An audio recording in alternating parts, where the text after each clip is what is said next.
Welcome to Fit and Chips Chats. This is a podcast for women over 40 who are looking for sane and frank advice about their health and wellness, especially through menopause. I'm Amanda Thebe, the original resilient bitch and menopause guru. In my work as a personal trainer and nutrition coach, and through my own personal experience, it became obvious to me information about menopause and this curious phase of our life was so ridiculously hard to find. And that's why I started this podcast. Join me every week as I speak to health and wellness experts on hot topics that directly impact you. I've made it my mission to help you by exploding a few myths, presenting you with the facts, and hoping to inspire you to be a healthy, strong person just like me. If you like this show, please subscribe and leave a review. Then go and tell your friends, and then go and tell your husband, and then tell the neighbor. And then don't forget to visit me at fitandchips.com. And now let's get started on today's show.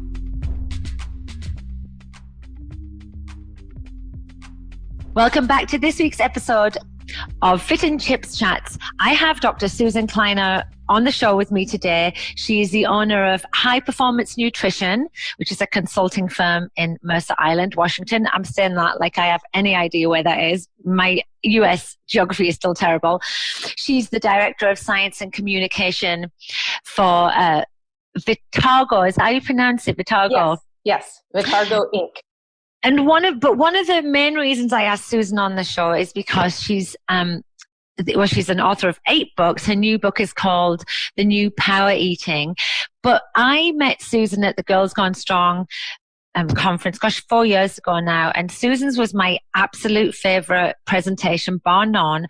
And one of the reasons is Susan deals with, she works with a lot of athletes, many professional teams, but she also really truly promotes just great health and wellness for women, especially we were talking about the carbohydrate sort of like conundrum as well, that, you know, women are sort of scared of eating their carbohydrates. And Susan has all of this amazing knowledge that she just delivers to us in a way that just makes sense. And you were just saying to me, and I'd love to know this story, Susan. You were just saying to me that this book, The Power Eating, that you wrote this book primarily initially for athletes because you deal with athletes, but it's reaching this broader audience, which is fantastic. And you've had people who are morbidly obese buying the book, and it's really helping them. Can you just tell me a little bit more about, you know, how that started? Yeah. First of all, Amanda, thank you so much for having me here. It's really fun to participate in these chats, and I listen to yours all the time, and I am also a fan. So thank you for the work. Oh, no way. Come on. Thank you. Thank you. So, you know, the latest book is really kind of the 5th edition of Power Eating, but we have renamed it, freshened it up with a very creative new title called The New Power Eating. And so that's the new book. But the story really begins with the first edition of Power Eating, which was published in maybe 1997. And I had waited a decade to put together a book until there was truly a body of scientific evidence to talk about diet for strength and power. And that was my original research with competitive bodybuilding men, and then moving on to both competitive bodybuilding men and women, the first to ever do substantial research in nutrition and diet and outcomes. Anyway, when there was significant data, we wrote Power Eating, and it was really meant for the athletically inclined individual, the person who challenges themselves athletically. And it was all about getting into the weight room and starting to lift. And this was still in the days where there were lots of those bad old weight training rooms that were pretty stinky.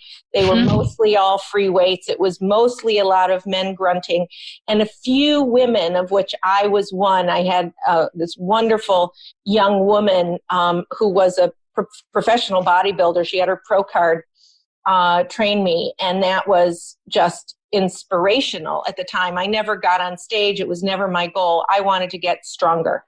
And so the copy editor on Power Eating was someone I never met. You work long distance together. You're sending things back and forth. And at the end of the book, when it was ready to launch, she called me and she said, Dr. Kleiner, you've never seen me, but I need to tell you my story. I am not a target of your audience, but for the first time in reading your book, I understood that I didn't need to be in spandex to exercise in a room full of women jiggling up and down and running around and doing aerobic training, that being in the strength room was a place that I could train, get healthy, and maybe that could also help me lose weight. She was over 300 pounds. I had no idea. And this was an average size woman. I can't tell you her height right now, but probably around 5'5", 5'6". Mm-hmm. And she said, I never went to the gym because I didn't think I could go in my sweats, but I could go into the weight room in sweats. And she had worked on the book for 6 months, and over those 6 months, she had lost about 80 pounds. Oh, come on, that's amazing. Yeah. What a great story. It was a jaw dropper, and I was in tears, and the book wasn't even published yet. Is this in 97? This is in 1998. 98. It was probably in 98, yes. Something like that. I actually, honestly, here, I can see. I don't know if it'll tell me on the front of this book when the first one was published, but it was about that time. And so, 98. So it was probably the end of 97, because I think it came out around January of 1998. So it was just a jaw dropper, and it widened my sort of mental view of who could potentially be my reader. And so I went into a little more depth in the next books. I certainly broadened out as much as I could to include women. I always included women. It wasn't meant to be an exclusively male book, but there was no research except my own on women at that time. But then every 5 years, as I've published a new book, a minimum of 5 years or maximum of 5 years between books, it has enlarged my focus continuously as we have more and more data. So it's not a diet book. It's a book about eating more to increase your energy so that you can train harder, build muscle, and if you need to lose fat, you will. That is the power eating paradigm. And it is based on the concept of abundance and the abundant ability of our bodies to respond when we respect the need for nourishment and energy. And so I always take the view of the athlete that wants to accomplish goals. And I have, I narrow everything down to 3 words: fuel your goals. Even if your goal is partially weight loss, a goal in my mind is more short term, something that you can actually accomplish and feel and see. Weight loss is an outcome of accomplishing those goals. And so having things like winning a race, lifting heavier weight, running faster, getting your cholesterol levels down, improving your carbohydrate metabolism, making your skin look better, sleeping better, all of those things are goals. Drinking more water every day, eating a plant-rich diet, those kinds of things on a daily basis, we can pat ourselves on the back and check off. And then once you sort of straighten all those things out, get yourself aligned and stick to it over time. And that feeling of daily success helps you stick to it and change old habits into new ones.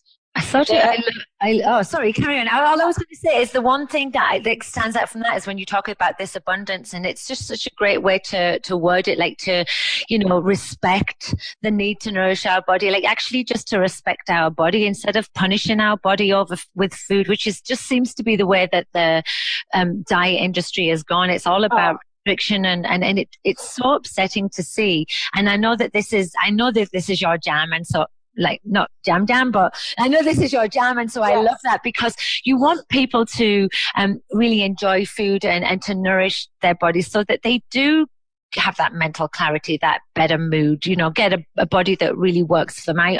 I know that that's what you're trying to sort of show people. what does that look like? Like, what does that look like for women like me or women like you who are sort of like midlife onwards? Because we know we've got challenges. What have you sort of noticed for yourself even? So one of the things that is clear to me in the women, so I am older than 60, and I have actually reframed age has always been kind of meaningless to me, and I'm fortunate because I had older parents who were very sharp mentally and physically their entire lives, and were very physically active just in their everyday work. Yeah. They had physical jobs, and so they stayed very healthy. And I, have to admit that my genes, probably are at least 50% of all of this as well. However, I have reframed my focus on age, and instead of people saying, "Oh, you're in the last third," well, forget it. I'm in the second half, as far as I'm concerned. I'm in my third quarter. I got lots of time to accomplish a lot of things because I think of everything in sort of a sports reference.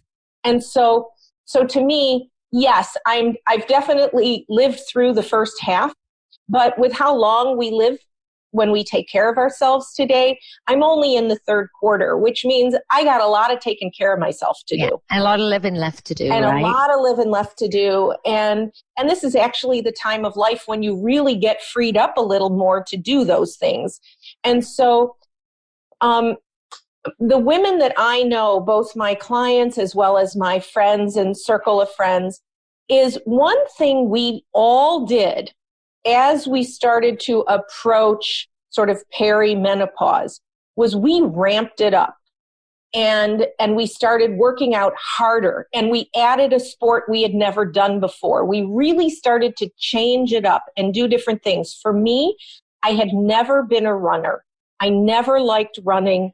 I'd run, when I had to, 3 miles, or, I'd do 5Ks, but never distance running.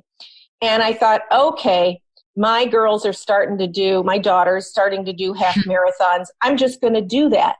And it just sort of, it wrapped around perimenopause for me. And we picked fun things, like we did the Run Disney in Disneyland. We did a half marathon, and then I have a few people that have done that. I think I have to do it because 3 runs you can do in a weekend as well, right? Yeah, it is so much fun. Nobody's coming to race. Everyone's going to finish. Everyone's in costumes. We did the Tinkerbell half marathon. Then I did the Disney Run, Wine, and Dine on the East Coast, so I could get 3 medals instead of just 2 because I did a coast to coast in 1 year.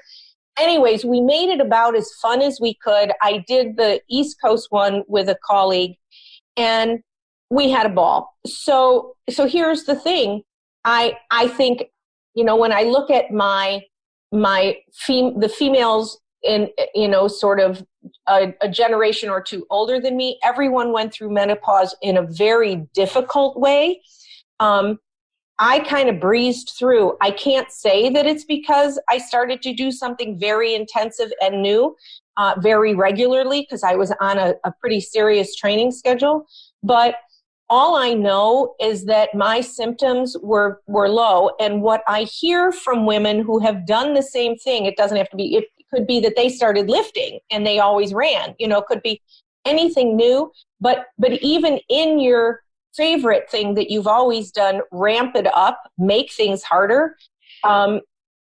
Everyone reports the same thing. And now that data is starting to trickle out a little bit. So I think that it's both not just getting through that more difficult sort of, for some people, a decade-long period of time, for others, maybe a shorter period of time. But I think not only does it improve how we feel on a day-to-day basis, but I think it improves long-term because our hormonal status seems to be, and this is the data coming out, seems to stay more steady. We don't go into these huge, very sudden dips. we see that with like obesity, especially, women have a much more challenging time. And the episode that's just gone live today is with Dr. Roseanne Woods, and she got her PhD based purely on this, about the symptomatic side of menopause based on lean body mass. And it really does seem to show like a massive reduction. And so, but being active, even just for your mental health, even over the physical symptoms, I think is really key. Right. And I remember we had a conversation before and I often quote it because it just really resonated with me. It's that midlife often sort of shows up as a time when women start to doubt their athletic performance or abilities, right? And we get nervous, scared, and for sure that's linked with the hormonal fluctuations and just our confidence at the time. So, I mean, maybe that's why it helped you just ramping it up, just to challenge yourself a little bit more in that respect. Right. Yeah, I mean, pick something that you never thought you could do. Now, on the other hand, we can be slightly more at risk, right? Our connective tissues are not as resilient as our estrogen levels start to drop. And so you do want to be cognizant of that. And so if you've never ever skied before, you can certainly learn to ski, but don't start out trying to do black diamonds right away, because you might not just fall and bump and hurt yourself. You might tear an ACL, you might, tear something at this point in life that maybe you would have been a little more resilient with otherwise. The same with running. In fact, we have to be careful about plantar fasciitis. All of those issues around connective tissue, make sure that when you begin, you learn how to do it well. Get a good coach who knows how to work with women in your stage of life. And that is absolutely critical. A good trainer, a good guide, a good coach, good equipment. Yeah. Make sure, all the things to make sure that you are that you have positioned yourself for success. But 100%, women become afraid and they slow down and they pull back and they do less, not more. And doing less becomes that much more difficult. And then if they are overweight, certainly, fat is not benign. It is the largest endocrine tissue in our body. Yeah. And it's pumping out everything to increase inflammation. And so that just alters our reproductive system massively. And so, yes, I totally agree with those comments. Hi guys, Amanda here. I'm just jumping in to ask you a quick favor. If you are enjoying my podcast, then I'd love you to leave me a review on either iTunes or Google Play. It helps me get in front of new listeners so I can keep making great content for you. And in return, I'd like to send you my Abs on Fire 12-week core-focused workout plan. All you need to do after you've done your review is simply email me at amanda@fitandchips.com and I'll send you the program straight away. Thanks, guys, for all your support. And now back to the show. And so one of the things I wanted to talk to you about, sort of leading on to that, as well as our health and everything, is just like the food that we eat that helps us. And so I've got to the stage now where I think women shouldn't we used to just diet for, maybe vanity, maybe just fitness, but it's really, for me, women should be fueling for health as well. And I think that this becomes more clear to us when we do have these challenging times thrown upon us. I mean, I know that that's where I am in life. I feel like keeping a good low lean body mass is really, a high lean body mass and a low body fat percentage, has really helped me make this whole sort of time of my life a lot more bearable. I'm not as symptomatic as some people are, but I do know that the food I eat now, it's not really based on the number on the scale or anything. It's how I feel, and so this is what I wanted to talk to you about as far as carbohydrate story, because I love what you have to say about this. And women are scared of carbohydrates, and there's people out there telling them not to eat them anymore and only to eat high fats and high proteins. Well, obviously we need the proteins. And it's so confusing. So confusing when people are saying in menopause, you've got to eat keto. And I'm like, why are we being told this? So, it is, first of all driven by Madison Avenue. Just to begin with, there is no data to support everyone going on a ketogenic diet. Zero data. It is a massive illusion that has overtaken the United States. And only in the United States, where food is so abundant, could people get so carried away with high restriction. So just to know, this is a serious first world problem. Yeah. Then the ketogenic diet was designed to treat epilepsy. It goes all the way back to Hippocrates and Greek times. I mean, let's be clear that it was evidence-based, somewhat, and today still is used in some children's hospitals as an option when medications are not working very well or as an adjunct to prescription therapy. However, the data on the ketogenic diet and sort of health parameters is very short-term data. And what we're starting to see with people who are following very high-fat, low-carb diets are a whole host of problems. So just to begin with, the biggest thing that women are concerned about typically as we get older is our gut function. Right. And bloating and discomfort and all of that. Well, if you don't have fiber in your diet, and I'm saying a variety of fibers in your diet, including fiber from grain, you cannot feed the bacterial cultures in your gut in an abundant way so that you keep your gut healthy and you keep inflammatory responses low.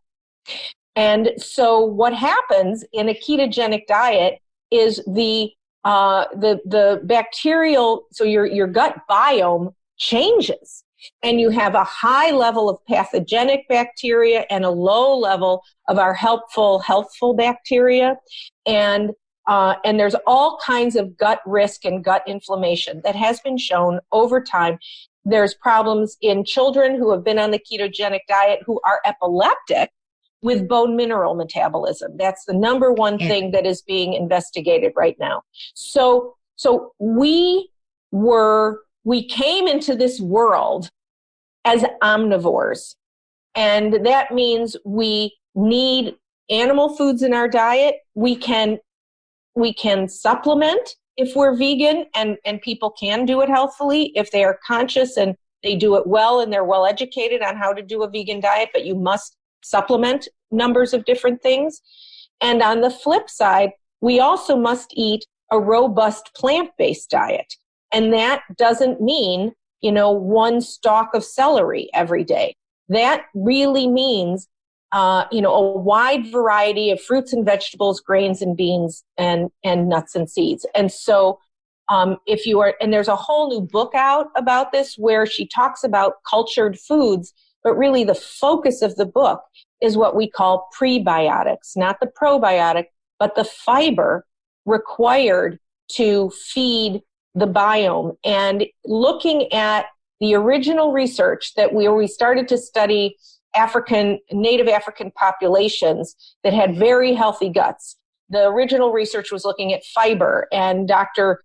Burkett was running around weighing poop and looking at figuring out how much fiber. And he said, well, fiber was very important because it kind of scrubbed the gut and it helped clean out the gut and it helped carry out excess cholesterol and bile and all of these things. Well, fiber is critically important, but what we actually think is those things that he talked about are a side note, that the primary job of fiber in the diet is feeding the gut biome. And where we recommend USDA 25 to 30 grams a day, a ketogenic individual may have 5 grams a day, maybe 10, that these healthy tribes in Africa are eating 100 grams of fiber a day. So it starts to give you pause when we tell people don't eat carbohydrates, because you can't get fiber from fat or protein. No. And it's interesting as well, because there's chances are that a lot of people aren't even getting the 25 to 30 grams in a regular diet. Right. To me, it's one of the things I see missing a lot, that people don't take the opportunity to fill up on vegetables and fruit. They're so good for you in so many other ways as well. But like just the fact that they barely reach that 30 grams a day. And then there's the other camp that I often hear women say, well, I can only have 25 grams of fructose every day, so I'm not going to eat fruit anymore. And I'm like, these messages have just got so mixed up and convoluted along the way that now people are scared to eat fruit for their fiber. Right. And all of that is, I'm telling you, it is mostly creative writing. The data that are out there, I have to be honest that there are several scientists that have financial incentives to be publishing the research that they're publishing, and they do not disclose it in their publications, which is, astounding to those of us who are absolutely transparent with our financial relationships with corporations. And so be very careful about following things. If you can't get data that says for someone like you, it doesn't matter if it works for someone who's got heart disease and that's not you. It doesn't matter. That's not a woman trying to enhance her performance. Now, one thing that we do know that is relative to grains, and just to be, sort of on both sides, there is so much nuance to all of this. And when we talk about grains, there are people that are responding negatively to grains. It may be somewhat gluten sensitivity. It may be other things that are added in the processing of commercial breads and flours and baked goods. And this is what I'm working with the Washington State University Bread Lab, doing amazing stuff. And I'm actually going to be presenting on heritage grains with the man who just built a new flour mill, using stone grinding, ancient systems with brand new technology to make it commercially viable. And we're going to be presenting at the ISSN annual conference in Las Vegas in June. And, that interests me because I'm obviously, so your experience, well, I'm British, but we're still a part of Europe at the moment. And when I had to just add that in at the moment, but for example, like France, you don't see any sort of like real issues with gluten or any sort of like sensitivities, and you don't hear about celiac being thrown around either. And I think that they do process their breads very differently. Like the grains are completely processed differently, and I literally can't eat the bread over here. I struggle to eat the bread just because I think it's lesser quality. It's been over processed, and that has to have a huge part to play in the quality of food that we're eating. Yeah, so I want, sort of to help people expand their horizons. And it isn't easy. Back in the day when I was looking for healthy bread, we would get Ezekiel bread, which now, which used to be very hard to find. And now you can get it, sprouted grain bread in the frozen section of many, many grocery stores. But what our grain and bread supply, there's all kinds of complicated issues with, all our grains that we're eating are not actually from the United States in the flour that we're eating. And there's issues with transport and how the grains have to be treated with pesticides before they are transported in containers. And there's just all they treat the container with pesticides. And so, I have all this information that I had suspected, that I had heard, and now I know the facts. And there's a lot of nuance to learn. And so I will be presenting, I'll be starting to write on this because I want people to understand how important grains are in the diet. And it's not all grains. And maybe some of us who care enough, I grind my own flaxseed in the morning. Maybe it's not going to be very long that I start to grind my own flour and people do this because I can access the grain. I'm fortunate enough to be able to access flour here because of this mill. These mills will start to be built around the country again. But the concept is not anti-carbohydrate. That is the most important thing. That there are things being done, even though we have a very safe food supply. In order to make it safe, on one hand, we have allowed things that are not so healthy that we had no data on until we have generations of people consuming this on the other hand, right? Yeah. So it's kind of like I'm gonna jump back to our periods and say it's like the birth control pill, where we are, or any kind of hormonal birth control, where Dr. Elliott Sale is finding that, oh my, all hormonal birth control may not be so good for us, and in more ways than one. And if you don't follow Krista Elliott Sale, you should. And there is some fascinating data that she is coming out with that was completely unexpected. I mean, she was looking at female athletic performance and is starting to find perhaps other very negative complications. And so yeah. Is, I think, that's the work that Stacey Sims is doing as well. Yes. Almost identical. You've just said what she said as well. So it's pretty interesting. But yeah, so wow, we were all over I love this though. There's so much to talk about. And the thing is that the great thing about it is that you've just got such a wide body of work, and that's what's so great. But I know that the crux of your work is really just to deliver these proven strategies that work for athletes and for, athletic people or people who exercise, just to, make things make sense. Because I think we're living in such a crazy world at the moment that people are like, they believe something, then they talk to the friend, and then they literally have changed their mind because there's just so much BS out there. Right. Yeah. And so I that's why I love the work you do, because you do make it practical for people to follow, but it's all backed up. And if things change, then you tell us it changes, because I bet you in the 10 years since you've written the first book, science has moved on incredibly. Oh, yeah. Well, it's actually 20 years, so it's really moved on. See, that was my menopause brain not being able to do the math. But fundamentally, so the messages, and this started, I went to a women's conference here in Seattle probably 25 years ago, and it was frankly sickening. As I walked through the trade show, every woman was in there doing something that you would normally never do out in public, having their hair colored, doing stuff to their skin, people they didn't know.